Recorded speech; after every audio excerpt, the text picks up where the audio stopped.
মিয়ানমারের সংঘর্ষে সীমান্তের ওপার থেকে আসা গুলিতে গুরুতর আহত হয়েছে শিশুসহ 2 জন। প্রথমে পুলিশ শিশুটির মৃত্যুর তথ্য জানালো, তাকে আহত অবস্থায় নেওয়া হয়েছে চট্টগ্রাম মেডিকেল কলেজ হাসপাতালে। সেখানে আছেন আমাদের সহকর্মী মুজিবুল হক, তিনি আমাদের সাথে যুক্ত হচ্ছেন। মুজিবুল, কি অবস্থা শিশুটির? সবশেষ কি তথ্য জানিয়েছে চিকিৎসকরা?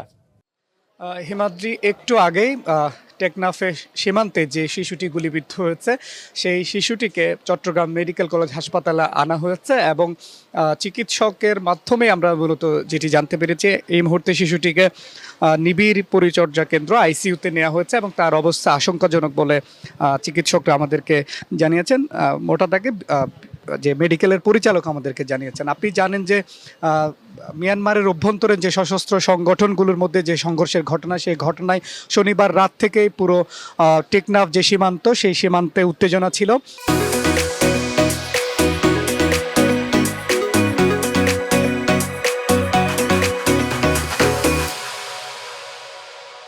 হোয়াংকং যে এলাকা, সেই এলাকায় মূলত রোববার সকাল থেকেই যে বাংলাদেশ সীমান্তে সেই গুলি এসে পড়ে এবং 2 জন যে আহত হওয়ার খবর, সেই খবরটি ছড়িয়ে পড়ে এবং পরবর্তীতে দেখা যায় যে একটা পর্যায়ে সেই শিশুটি যখন নিহত হওয়ার এক ধরনের একটি খবর সেটি ছড়িয়ে পড়ে এবং সেই খবরে আমরা দেখেছি যে পুরো এলাকায় সেই তার যে সমস্ত প্রতিবেশীরা রয়েছে তারা সড়ক অবরোধ করে বিক্ষোভ করতে থাকেন। পরবর্তীতে যখন জানা যায় যে শিশুটি এখনও জীবিত আছে, তবে তার অবস্থা আশঙ্কাজনক, এরপরই মূলত আইনশৃঙ্খলা বাহিনীর তত্ত্বাবধানে বা আইনশৃঙ্খলা বাহিনীর এক প্রকার হস্তক্ষেপে সেই সড়কটি তারা এখন সড়ক থেকে তারা উঠে গেছেন, অবরোধ তারা তুলেছেন। তবে এখন পর্যন্ত বিজিবি এবং স্থানীয় প্রশাসনের মাধ্যমে আমরা যতটুকু জানতে পেরেছি যে মিয়ানমারের অভ্যন্তরে যে চলমান সংঘাত, সেই সংঘাতের প্রভাবে এখন পর্যন্ত বাংলাদেশে 52 জন সশস্ত্র রোহিঙ্গা সংগঠনের সদস্যরা প্রবেশ করেছে এবং তাদেরকে বাংলাদেশ বর্ডার গার্ড বিজিবি তাদেরকে আটক করেছে এবং